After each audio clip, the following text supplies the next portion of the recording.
এই সরকার কি জামাত দ্বারা প্রভাবিত? জামাত ইসলামী কি এই সরকার কি তারা কি চালাচ্ছেন? প্রশ্নটা তিনি এভাবে উত্থাপন করেছেন। মাত্র 5.5-6 মাসের মধ্যে এই প্রশ্নটা আসবে কেন?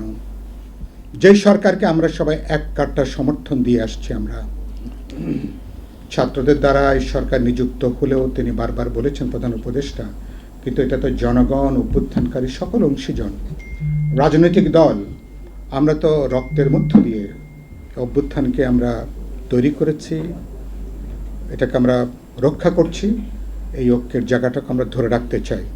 তার অর্থ হলো যে এমন কিছু ঘটনা তাহলে তৈরি হয়েছে, এমন কিছু প্রেক্ষিত তৈরি হয়েছে, এমন কিছু বিষয় আসছে, বিএনপির মতন একটা রাজনৈতিক দল পরোক্ষভাবে তারা এক ধরনের সরকারকে কাদের দ্বারা প্রভাবিত, কারা সরকার চালাচ্ছেন, এরকম জায়গায় তারা কথা বলতে শুরু করেছেন।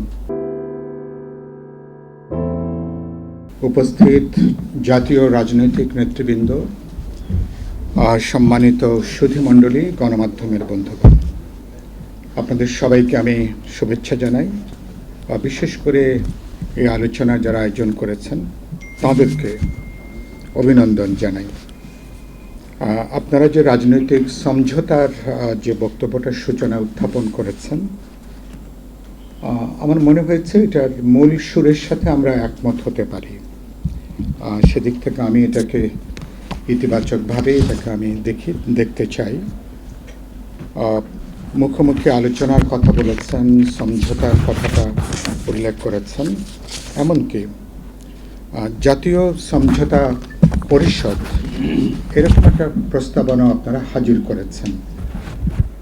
বিভিন্ন প্রশ্নে আমাদের মধ্যে যে আলোচনা আছে, নির্দিষ্ট রাজনৈতিক অবস্থান আছে, কিছু কিছু মত পার্থক্য আছে, এইসব ব্যাপারগুলো সমাধানের জন্য যদি জাতীয় ঐক্যমত কমিশন, যেটা সরকার গঠন করছেন বা করতে চান, তার সাথে যুক্ত করে যদি জাতীয় সমঝোতা পরিষদ গঠন করা যায়, হয়তো আমরা ভবিষ্যতের জন্য একটা গুরুত্বপূর্ণ মাইলফলক হিসাবে এটা বিবেচিত হতে পারে।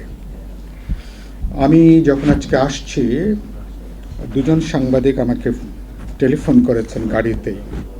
একজন বললেন, আপনাদের সঙ্গে শেয়ার করতে চাই, একজন বললেন যে আওয়ামী লীগ ফেব্রুয়ারি মাসে ধারাবাহিক কিছু কর্মসূচি দিয়েছে, গতকালকে সোশ্যাল মিডিয়াতে কিছু অনলাইনে দেখা গেছে।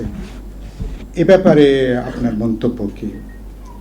প্রথম আমি যেটা বলেছি আপনাদের উদ্দেশ্য শেয়ার করতে চাই, এটা তো একটা মাত্র 5.5-6 মাসের ব্যবধানে যাদের বিচার হওয়া দরকার, আইসিটি ট্রাইব্যুনালে যারা এখন বিচারের মুখোমুখি গণহত্যার জন্য 16 বছরের যে অপরাধ এই দেশ এবং তার জনগণের বিরুদ্ধে, যে অপরাধের সুনির্দিষ্ট বিচার হওয়া দরকার, তারা আবার ফিরে আসতে চান, এটা এক ধরনের ঔদ্ধত্যের বহিঃপ্রকাশ।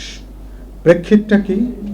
আরেকটা দিকে তাকান। প্রেক্ষিতটা আমি যেটা বলেছি, 5.5-6 মাস আগে রাজনৈতিক দল, জনগণের মধ্যে যে ঐক্যের জায়গাটা ছিল, সে ঐক্যে কিছু কিছু ফাটল দেখা যাচ্ছে, কিছু কিছু দূরত্ব দেখা যাচ্ছে, কিছু কিছু বিচ্ছিন্নতা তৈরি হয়েছে।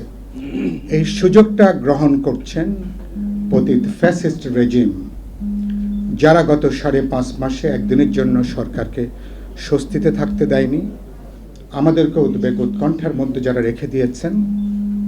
সুযোগ পেলেই নানা চেহারায় নানাভাবে তারা আবার ফেরার চেষ্টা করছেন, এবং এই অনৈক্য, দূরত্ব, বিভাজন যদি আরও বাড়তে থাকে, কোনো না কোনো চেহারায় তাদের ফিরে আসার জমিনটা কিন্তু তৈরি হতে থাকবে। এই বিষয়টা আমাদের বিবেচনার মধ্যে আমাদের রাখা উচিত। তো সেই জায়গা থেকে অনেক রাজনৈতিক প্রশ্নে আমাদের মধ্যে ভিন্নতা থাকতে পারে, আমাদের মধ্যে কৌশলেরও মতো পার্থক্য থাকতে পারে, কিন্তু অভ্যুত্থানের অর্জনকে রক্ষা করবার প্রশ্নে জাতীয় স্বার্থ, সার্বভৌমত্ব, জাতীয় নিরাপত্তা, ভোটাধিকার, গণতন্ত্র, সাংবিধানিক সংস্কার বলি, রূপান্তর বলি, পরিবর্তন বলি, এবং গণতান্ত্রিক অভিযাত্রার প্রশ্নে আমাদের ঐক্যটাকে ধরে রাখা দরকার। এটাই হচ্ছে মনে করি এ ধরনের তৎপরতাকে রাজনৈতিকভাবে মোকাবেলা করবার জন্য সবচেয়ে বড় যে জায়গা। দ্বিতীয়ত, গতকাল আরেকজন প্রশ্ন করলেন যে গতকাল বিএনপির এখন যারা সবচেয়ে জনপ্রিয় এবং সবচেয়ে বড় রাজনৈতিক দল, তাদের দায়িত্বশীল জায়গা থেকে ইতিমধ্যে উচ্চারণ করা হয়েছে, গতকাল বলা হয়েছে এই সরকার কি জামাত দ্বারা প্রভাবিত? জামাত ইসলামী কি এই সরকার কি তারা কি চালাচ্ছেন? প্রশ্নটা তিনি এভাবে উত্থাপন করেছেন। মাত্র 5.5-6 মাসের মধ্যে এই প্রশ্নটা আসবে কেন? যে সরকারকে আমরা সবাই এক কাট্টা সমর্থন দিয়ে আসছি, আমরা ছাত্রদের দ্বারা এই সরকার নিযুক্ত হলেও তিনি বারবার বলেছেন প্রধান উপদেষ্টা, কিন্তু এটা তো জনগণ, অভ্যুত্থানকারী সকল অংশীজন, রাজনৈতিক দল, আমরা তো রক্তের মধ্য দিয়ে অভ্যুত্থানকে আমরা তৈরি করেছি, এটাকে আমরা রক্ষা করছি, এই ঐক্যের জায়গাটাকে আমরা ধরে রাখতে চাই। তার অর্থ হলো যে এমন কিছু ঘটনা তাহলে তৈরি ফেলছে, এমন কিছু প্রেক্ষিত তৈরি ফেলছে, এমন কিছু বিষয় আসছে, বিএনপির মতন একটা রাজনৈতিক দল পরোক্ষভাবে তারা এক ধরনের সরকারকে কাদের দ্বারা প্রভাবিত, কারা সরকার চালাচ্ছেন, এরকম জায়গায় তারা কথা বলতে শুরু করেছেন। এটা আমাকে উদ্বিগ্ন করেছে, এটা আমাকে দুশ্চিন্তাগ্রস্ত করছে। তার মানে কি সরকারের তৎপরতার কারণের জন্য এভাবে কি রাজনৈতিক দলগুলো কি সরকারকে কি ডিজোন করতে থাকবে পর্যায়ক্রমে? যে সমর্থনটা ছিল এক কাট্টা প্রশ্নহীন সমর্থন ছিল, আমরা এরপরে বলেছি কোনো সমর্থন তো আর প্রশ্নহীন সমর্থন না, সবগুলোই মানে যখন সঠিক ট্র্যাকে থাকে সমর্থনের প্রশ্ন, তাহলে সরকার কি পথ হারিয়ে ফেলছে? সরকার কি বিভ্রান্ত হচ্ছে? সরকারকে বিশেষ কোনো অংশীজন, বিশেষ কোনো দল, ছাত্র তরুণরাই বলি বা অন্য কাউকে বলি, তাদের প্রতি বিশেষ কোনো পক্ষাবলম্বন কি দেখা যাচ্ছে? না হলে এরকম প্রশ্নটা আসবে কেন? এগুলো একটু বিবেচনার মধ্যে নেওয়া দরকার।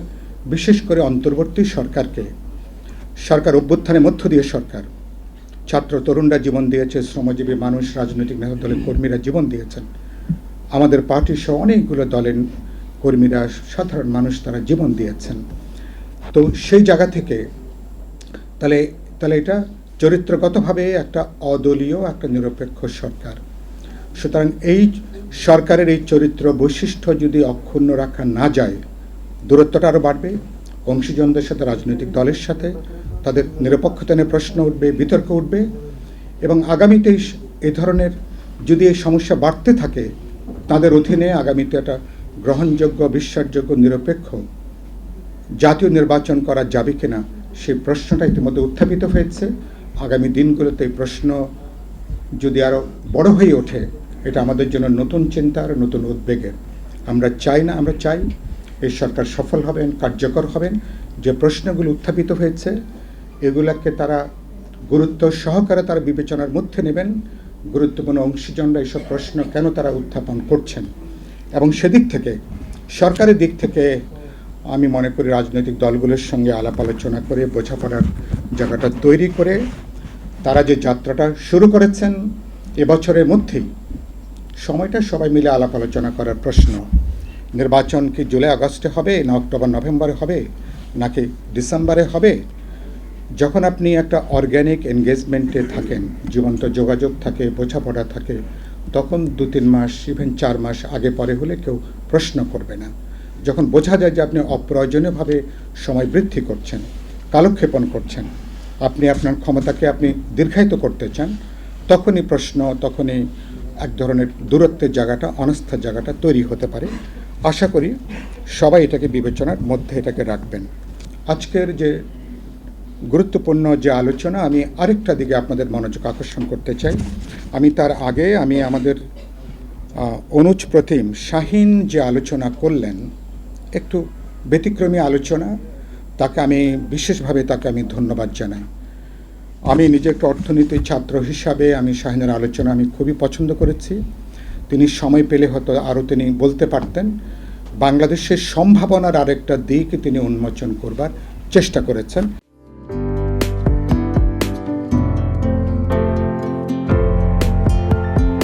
1 জানুয়ারি 2025 ইউটিউব জার্নালিজমের অগ্রদূত changetv.press 6 বছর পেরিয়ে পা রাখল গর্বিত আমি অত্যন্ত আনন্দিত হলাম যে চেঞ্জ টিভি আগামী কয়েকদিনের মধ্যেই 6 বছর পূর্ণ করবে। আর হাঁটি হাঁটি পা পা করে চলা শুরু করে এখন সে বেশ দৌড়াদৌড়ি করছে বলা যেতে পারে। ও নামটাও অত্যন্ত বলবো যে সিগনিফিকেন্ট, যে চেঞ্জ, এই গণঅভ্যুত্থান কিন্তু চেঞ্জ চেয়েছে। সেই হিসেবে তোমার টেলিভিশনের, তোমার এই চ্যানেলের নামের একটা যথেষ্ট মিল পাওয়া যায়। আমার প্রত্যাশা যে এই গণঅভ্যুত্থানের যে প্রত্যাশা, যে আশা আকাঙ্ক্ষা, চেঞ্জ টিভি সেটিকে এগিয়ে নিয়ে যাবে। তোমাকে শুভেচ্ছা। চেঞ্জ টিভি যারা সম্পৃক্ত আছেন, যারা কর্মী আছেন, সামনে পেছনে সকলকে আমার শুভেচ্ছা। changetv.press এক ফোঁটা হলুদও নেই। Online TV channel change TV 6 বছর ধরে ওনারা কাজ করে যাচ্ছেন।